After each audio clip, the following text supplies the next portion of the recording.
All right, we'll call the committee of the whole meeting to order, and first item would be adoption of the agenda. Second. Those in favor? Motion's carried. We have a presentation from our town engineer, so ask Shelley to come forward and give her presentation. It's on the screen behind you, and also copies of the slides are in your materials.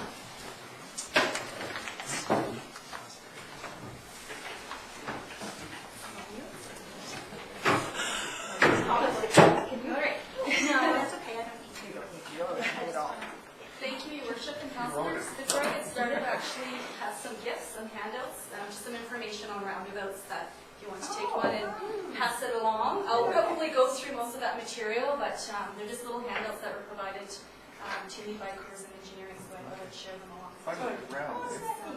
So you can use them as a coaster if you like, after you're done reading all the information, but I thought it was a CD or something. Oh, those are so old. Those are so last year. You move the inside thing around and it tells you which lane to go in. That's right. So my presentation this afternoon, as you can see, is outlined here. So I have a bit of background information on the where, the what, and the why, as well as an update on the project where we are today, which is the concept options and, of course, the next steps. The where, here's a shot, an aerial shot of the location, which you can see the intersection of Rodello Street and Comox Avenue, which is actually a two offset T intersection with the north leg offset to the west and the south leg offset to the east. This intersection also has a pedestrian activated signal located on the west side of the south leg and the east side of the north leg. The what? What exactly are we proposing? What is the roundabout? Again, some of this background is just going to be for background information. What can a roundabout provide us? A roundabouts can save jurisdictions money because you have no signal equipment to install, power, and maintain. Small roundabouts may require less right-of-way, often have less pavement because additional pavement width is not needed for the turn lanes. Roundabouts reduce congestion and pollution as traffic is continuously moving and reduces the amount of time drivers spend idling, which reduces fuel and energy consumption. Roundabouts improve safety, imposes less delay on drivers, reduces traffic speed, and has significantly less conflict points than your traditional intersection. Roundabouts also complement other community values, for example, being sustainable, reducing CO2 emissions, reducing costs, potentially reducing costs, increasing community safety, including a reduction in noise. This slide was taken from the Department of Transportation, and it was noted that the focus of this table were on older drivers in particular. They also quoted, and I'll have to agree, that what is good for older drivers is almost always as good for other categories of drivers. So roundabouts, again, lower your speed, it lowers energy crashes, it's a less complicated situation. You're judging gaps and speed is easier as you only have one direction to focus on, that your visual scan is much narrower. This diagram points out the difference in vehicle conflict points at a basic roundabout, which is 8, and a 4-leg intersection, which is 32. The other interesting point is that roundabouts have 0 vehicle crossing conflict points as opposed to the 16 vehicle crossing conflict points at the 4-leg intersection. This is where most of the safety benefits arise from the roundabout. Pedestrian conflict points. Pedestrians are generally safer at roundabouts. Pedestrians are faced with simpler decisions at a time and they travel shorter distances. Pedestrians feel more comfortable because of the low-speed environment. Pedestrians and cyclists have far less risk navigating around a roundabout than the typical intersection, primarily because of the lower speed. There are also less conflict points, and the crossing distance is usually much shorter, and there's oftentimes a refuge spot at the Splitter Island. Roundabouts have a total of 8 conflict points, where a traditional intersection has 16 conflict points. For cyclists, there should be no bike lanes within the circulatory roadway. Mixing cyclists with vehicles in a single-lane roundabout has shown to be successful because of the relative low speeds of cars. Multi-lane roundabouts would have a separate or shared bike pedestrian path, and that is what we're considering for this roundabout. Even though it's not a multi-lane roundabout, it'll just give more options for the different level of cyclists. Cyclists can also dismount and walk their bikes like a pedestrian. Types of crashes. Angle and and left turn crashes at a typical four-leg intersection account for 63% of fatal crashes. Rear end crashes are another type of crash that is often a problem at signalized intersections. However, these types of crashes are usually, but not always, less severe than the other two types of crashes shown. Right angle crashes are typically the most severe because of the speed between the two vehicles. One vehicle is typically just starting to accelerate from a stop, and the other vehicle is typically going through the intersection at or above operating speeds, typically trying to race the yellow light.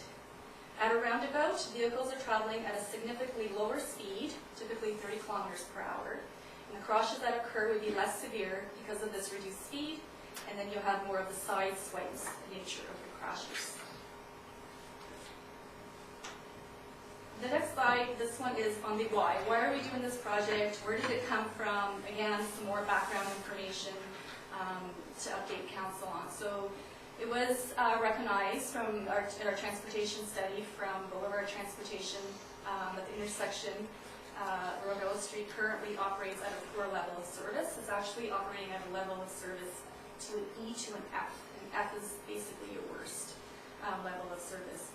So the whole idea of this improvement is to improve the function of the road network, including cyclists, pedestrians, and of course our motorists.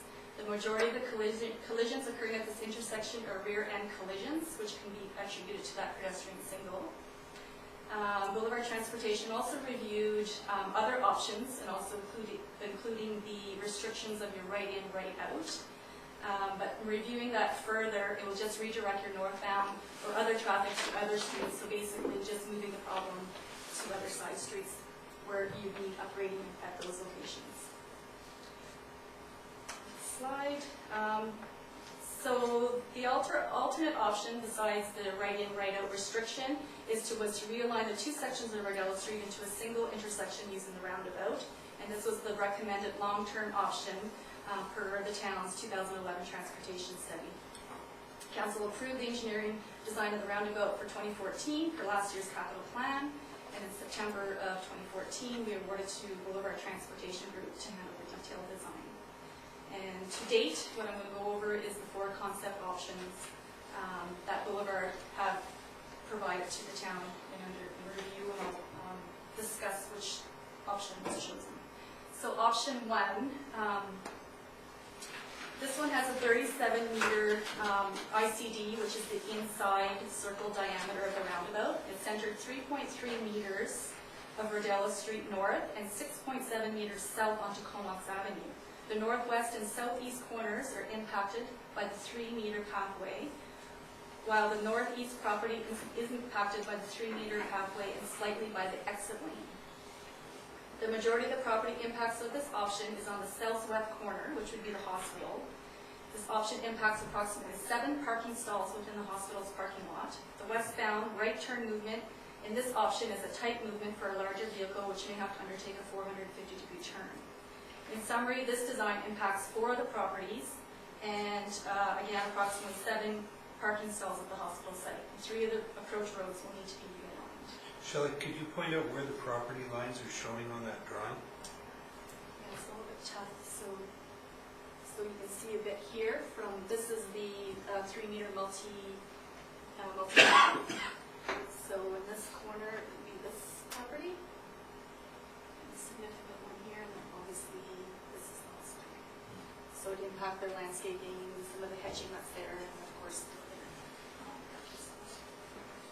most have that. When I'm reviewing these, it's quite difficult to see the changes because we're working in such a restricted area.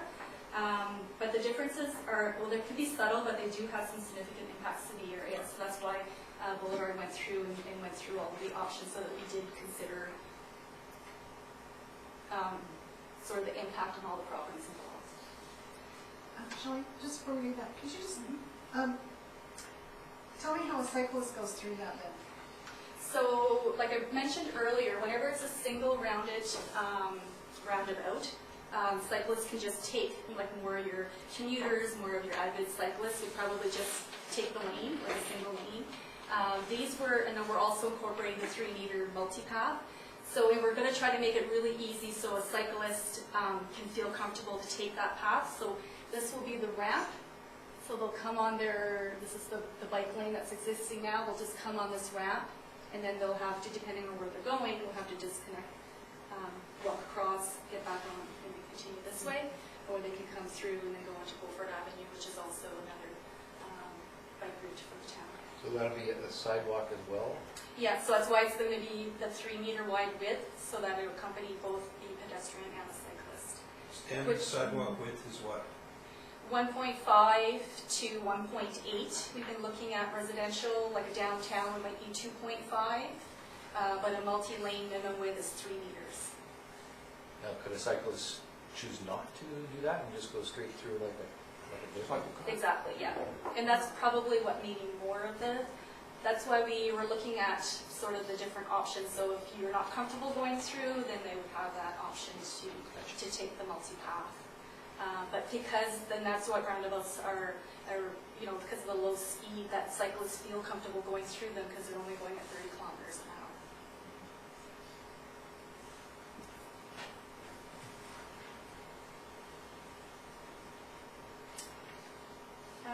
So option 2 has a 37-meter ICD as well.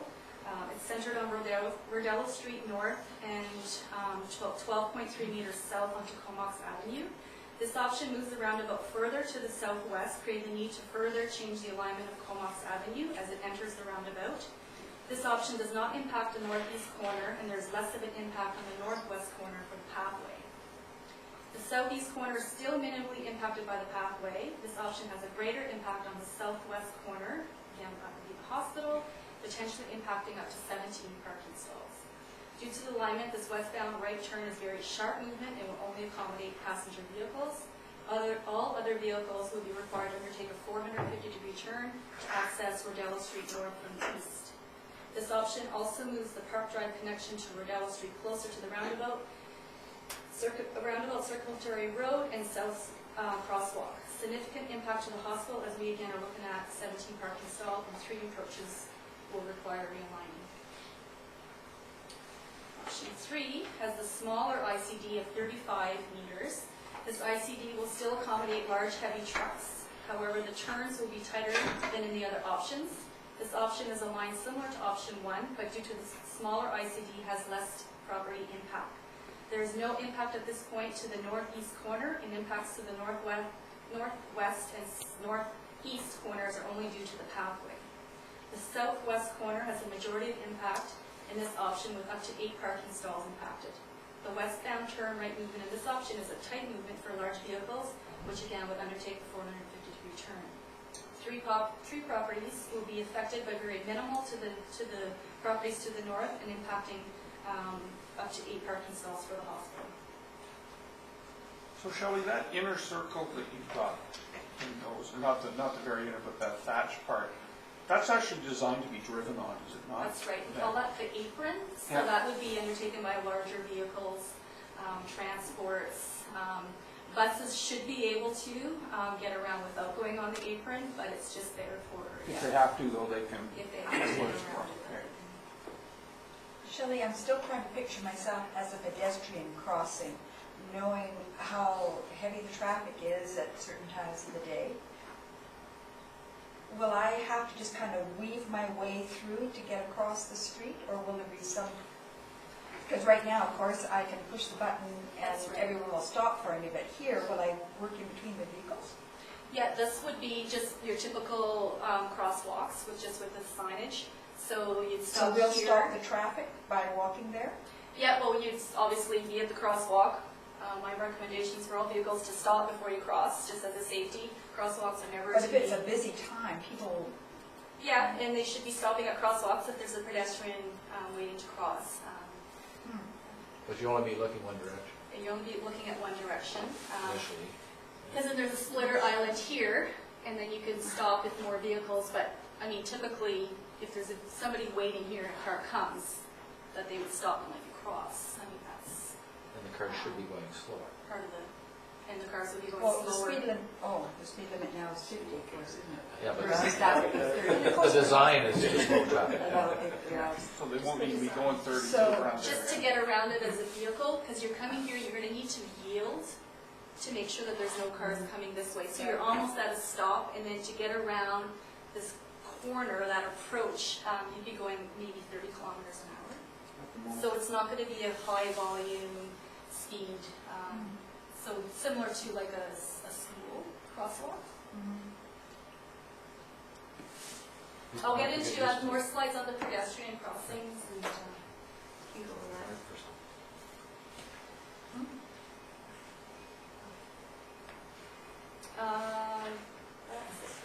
Option 4 is based on a wider 37-meter ICD. So the bigger your circle is, the tendency for people that could go faster is there. So sometimes having it tighter definitely slows down because your approaches are a lot tighter to make it around the circle. This option creates a significant impact to the northwest property, as the design would require approximately 20% of the single-family lot, which may require acquisition of the entire property.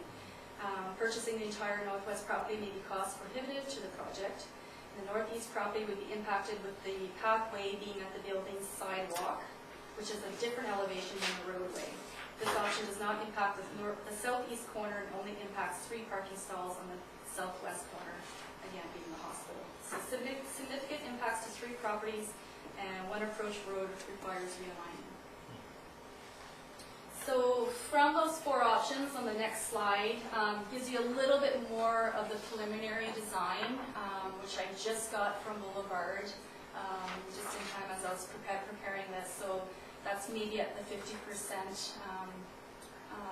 the design review.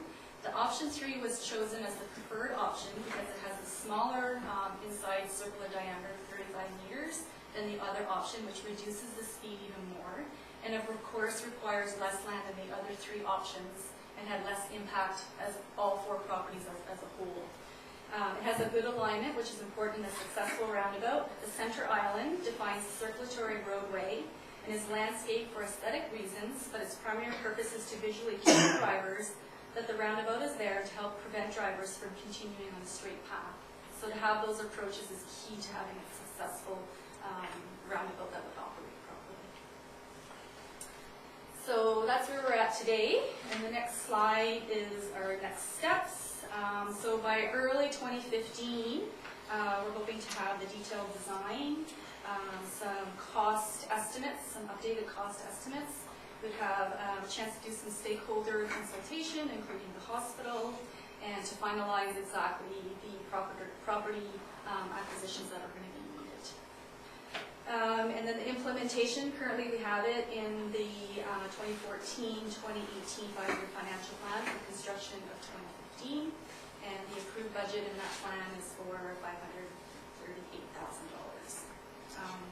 But a recent update for our Director of Finance that although it's in the 5-year capital plan and scheduled for construction in 2015 with the improved budget, 99% of that budget was from our road DCCs. The problem is that there have been few DCCs received, so our balance will fall short of that fund that's needed. But I'll be able to firm up those numbers as I go through to the detailed design and some of the cost estimates. So we may need to consider putting the project off until 2016, so this will give us some time to work with the hospital and wait for some additional funds. But I'll look at, and also look into some potential grant opportunities that might be there. So at this time I'm sure of the timing of the project due to the number of constraints.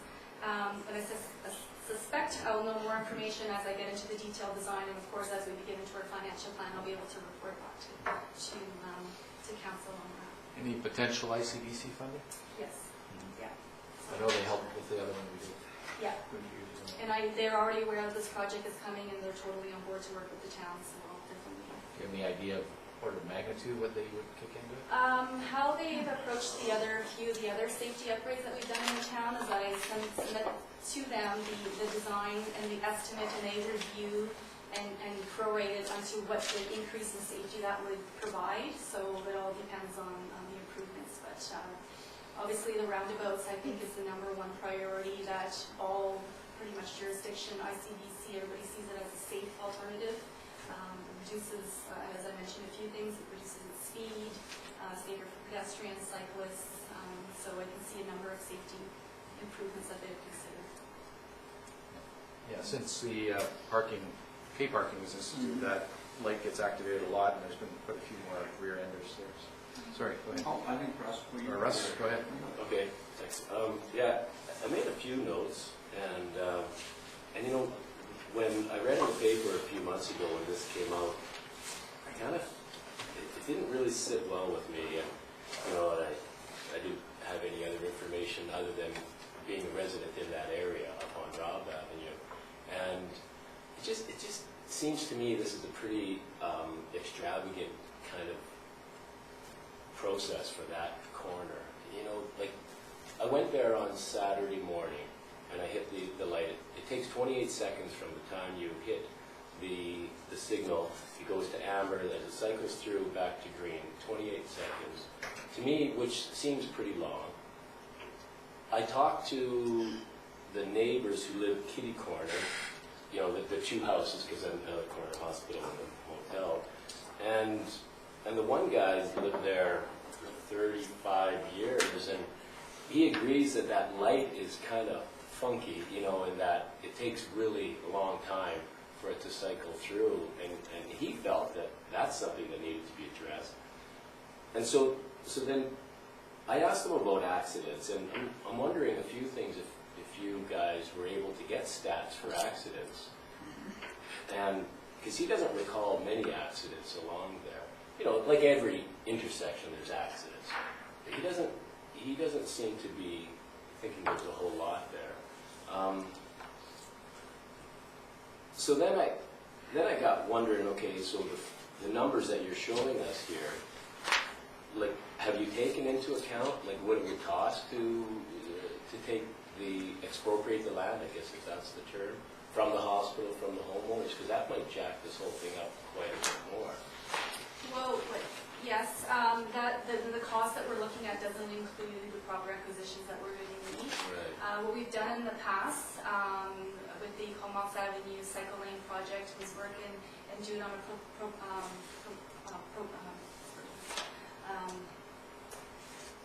sort of that prorated portion, thank you, Don, of that portion that we're taking. So the two properties to the southwest and then the northeast are very minimal. It's more for the path. Right. So there shouldn't be huge costs. Most of the property owners that when we dealt with in the past were willing to work with us. So it was all market value on BC assessment, so it's quite fair that way. With the hospital, I can definitely see working with them in regards to and to also maybe step back. When we did the transportation study, there was a lot of public input at that time. We had two public open houses. We had 2 stakeholder meetings where we had RCMP, we had ambulances, we had regional district, we had people from the base, so clearly people from the hospital. So they all had their input at that as well. So the roundabout actually improves access to the hospital. So it's sort of a win on their end as well, looking at better access to and from that site. So they didn't raise any concerns at that point. So I'm thinking that you know, they'd be willing to work with the town, and those discussions will come forward as we Yeah, go into and design, so the final comment to make in that is that with the hospital in a transition for a change of delivery model they're going to have, we don't know exactly what that's going to be, and so, you know, here we're talking about putting in, you know, looking at the numbers, it could be upwards of $1 million for this one corner, and we don't even know what the hospital's going to do. So you had mentioned earlier about maybe postponing it to 2016, and I think that might be the better thing. But just some comments and observations that I made. Thanks. Yeah, one thing you should look at if you haven't done so is the traffic study, the boulevard study, because I think you referenced that at the beginning. The terminology escapes me, but the performance of that intersection is rated as very poor. And that's based on stats and information that Boulevard did. And by the way, this is not the only traffic circular we'll be looking at in that plan. Right. It's a 20-year plan, and I believe that probably one of the next ones is up Oh, top of Anderton. Comox Hill. Yes, sitting Uh, there. There's one at Highland School area, and on it goes. So this is something that we'll look at, and it'll be part of our discussions around the capital plan. It has been approved for budget, but you mentioned the DCC issues, so Yeah. As far as those things go, it certainly would be worth your while to look at that transportation study as well. Well, and I think it's important, and maybe Shelley, you could give us a little bit of a lesson in DCCs and where they come from, and once they get into the road portion of that, we can't use them for anything but road. We can't transfer them somewhere else or use them for anything else. So really, if we want to improve our roadways, we have a study that says this is a high priority site, and the money will be there, assuming that development comes. So it's not coming out of our general tax revenue, but it's coming from development. So Correct. maybe you could expand on that a little bit?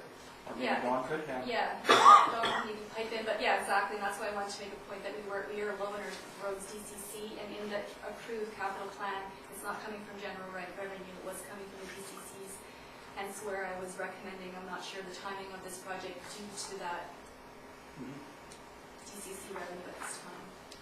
Okay, I got So- Maureen, then Hugh, and Mark, and then Dawn, you can pipe in now if you wish. Page 22 of your agenda has a list of all our reserve funds and the balances at September 30th. And at that point in time, the road DCC's at 226,000 minimum. Now, since then, that's been drawn upon to help fund the Anderton Road improvements this year, right? At September 30th, I haven't drawn any of that money down, but since then I have.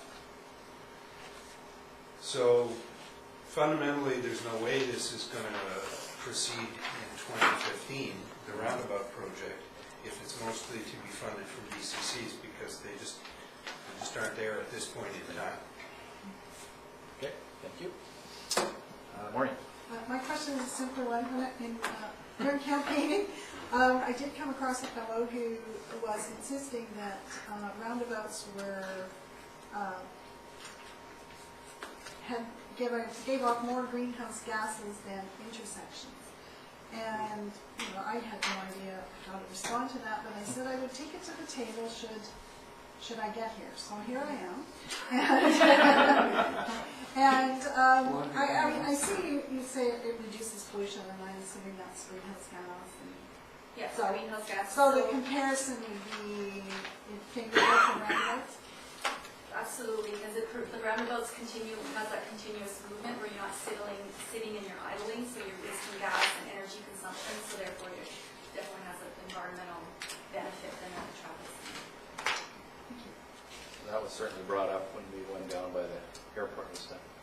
I think we used gas tax money in part for that. We did. Yep. So that was one of the things we were able to save. So I guess there's always dissenters out there. Well, yeah, I didn't know how to respond, so Yeah. it didn't make sense to me. This makes more sense to me logically, but I didn't know, so. Councilor Hugh? Thank you, Your Worship. Shelley, thanks for your presentation. Just two quick questions. How do you, I might have missed this, I think we touched on it, but how do you define affected stakeholders? And then with consultation, how and when would that happen? With this project? Yes, I previously mentioned with the traffic study, we went through all that, so we discussed a lot of these intersections. With this study itself, we're trying to deal with what the design is. A lot of when we meet with stakeholders and we say what we're thinking of putting in, the first question is, well, what do you need? What is it going to look like? So to have that design ahead of time is good, and we can actually work from it and definitely work with them on that. So I can see that it'll probably dictate on what's going to happen with the financial plan. If it looks like we're going to push it out, we might have something in the 2015. I know that staff is also perhaps looking at having another open house that we did a couple of years ago, where we're actually presenting, having a public open house where you can see all the capital projects that the town has approved for the 2014 or for that 5-year plan. So that's sort of another option that we're thinking that we could have, and that will include this project. Councilor Mark, and then Councilor Park. Upon reading minutes or the agenda, I then decided to call some of the people that I had been talking to during door knocking season. And it was interesting, during the door knocking season, no one at any time on that area south, is that south? I don't know my north-south, is it south? south of Comox Avenue. No one ever complained about that being a concern. So I called them again, this time focusing on this. And it was interesting because of the folks that I called, now I didn't call everyone in fairness, but no one identified the problem, nor identified it as being a problem for them. So that was one thing that raised a question. Another thing I wonder, is this a priority in our plans? Again, And it may be worth your while. to and read I'm the sure- transportation Yeah, study? because it's a 20-year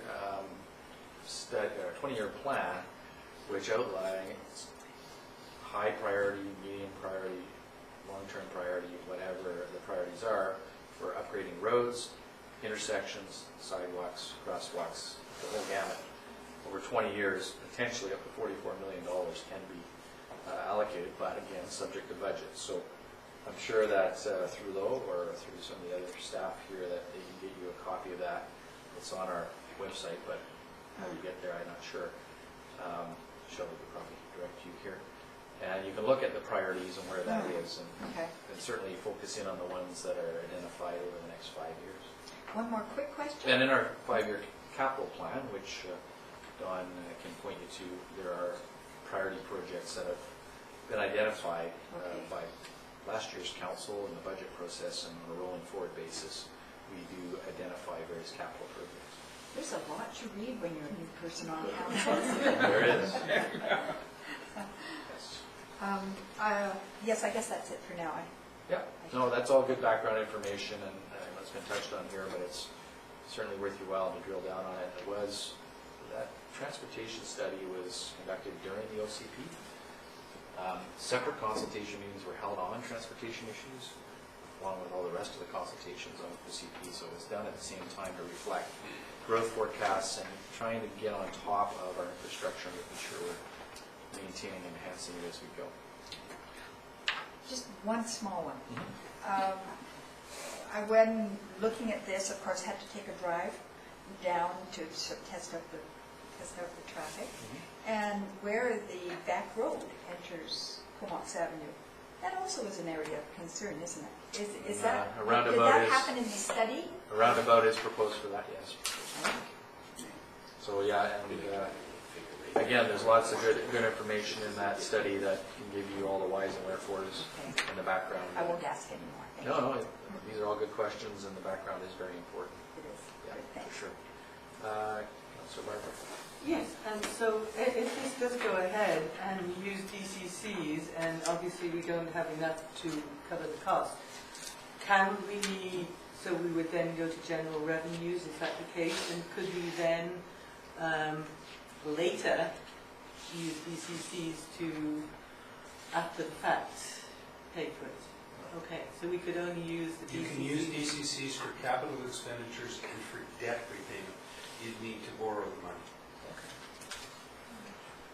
And I guess the other question is that, is this also seen as a way of dealing with the great difficulty of getting onto Comox Avenue anywhere along Comox Avenue is incredibly difficult Yeah. to make a left turn. Mhm. So is the thought that more people will funnel through Rodello and be able to find a place to get on? Is that what More people may funnel to get there. I think the other benefit is that if you're having a difficulty coming, that's the poor level service, is the side streets coming off of Comox Avenue, actually Rodello Street, that's actually poor and failing. So that's one idea, is that we could go to that to be able to turn left easier, safer. But the other good option is that if you're on another side street and you do want to turn left, you could turn right and just go around the roundabout and then leave as well. So depending on how close you are or how far, I mean, that's just another option as well of just improving the whole network of that area. And do we have any accident statistics for that? We do, I don't have them on my hand, but I do get ICPC updates. I think there have been a few, probably not many, but the rear ends because of the pedestrian signal activated light. I do get a lot of complaints in the past about that signal, and similar to what Councillor Russ was saying, I mean, because Comox Avenue is so big, busy, that you just stop it for a few seconds and we have nowhere to go, we have nowhere to put our traffic. We don't have the right-of-way to put in a two-lane. So the roundabout is a good alternative to just to keep that traffic moving as well. And I actually refer to our 5-year plan on a number of complaints to say it is in our plan and it's in this year, because clearly they wanted the traffic signal lights taken out, thinking that they would prefer not to have it together because of that impact on Comox Avenue. And in terms of the question that Councillor Arnott asked earlier about the time sequence of that current flashing light, why is it as long as it is? It's long as it is because of the hospital, and I think because if you're crossing as a child or as a senior, that the distance to cross a certain, I don't know what the ratio is obviously longer. So, and we've checked it many of times because we still get the complaints, why is it so long? And that is the standard recommended for that area, for the surrounding, because the hospital institution that's around there and that type of impact. So it's at its minimum for a safe crossing for a senior citizen. And don't forget, at one point, there was a school at Comox. Councillor Arnott? Well, you actually just asked a couple of my questions. I was wondering if there's a way we could speed that light up a little bit. If not, is it a big change to change that light out, just to put a flashing amber pedestrian crosswalk, so Buddy comes up, presses the button, the yellow lights flash, you walk across, and then the traffic goes? I think that would speed things up, because right now, and we've all done it, we've waited for Buddy to walk across, the light's still red, and they've gone into the hospital and maybe grabbed a cup of coffee or and then it turns green and on we go. It's brutal. So, you know, a couple things there. Change it, just to try it for the next year, or change the speed? That was definitely put forward for us to consider, and that's something that we would consider if we weren't going to put in the roundabout. And I think that putting that in doesn't take care of the problem of the side streets that are actually at a poor level of service now. So to put that in and put money in, but you're not actually dealing with the problem of the side streets of Rodella Street, people coming off to turn left, it doesn't improve that. So it's not sort of the best long-term solution. Yeah, and of course, with our focus on infill development, if you look at that north side of Comox Ave, Comox L site itself may get redeveloped at some point. We also have the 31 townhouse unit complex off Wallace. Traffic coming off of that won't be going on to Anderton, as we know. And again, so as we get more density in that area, then the level of service will be even worse. Exactly, yeah. Marvin and Don, or Don and Marvin, whoever wants to go first. Just to remind council, in terms of when we did do the rezoning for 335 Anderton, the townhouses that are currently under construction, one of the comments that we heard was a question in terms of accessing from that neighborhood, a difficulty of accessing Comox Avenue, and a question regarding the safety of accessing Comox Avenue from Gladstone. It was pointed out that one of the benefits, should this roundabout proceed, would be it would give people a safer opportunity to access not only making a right-hand turn, but also a left, because you can go around the roundabout from Rodello. There was also some concern expressed from that neighborhood of people currently attempting to rat race to avoid the Anderton light. In terms of making a left, we had never investigated the number of people doing that or anything else. But essentially, one of the things that we did point out is that in terms of through traffic from that neighborhood itself, the roundabout would alleviate their access concerns to Comox Avenue. And Director of Finance, did you have anything? I was just going to ask Marvin the question about the relationship between 335 and... Okay, good.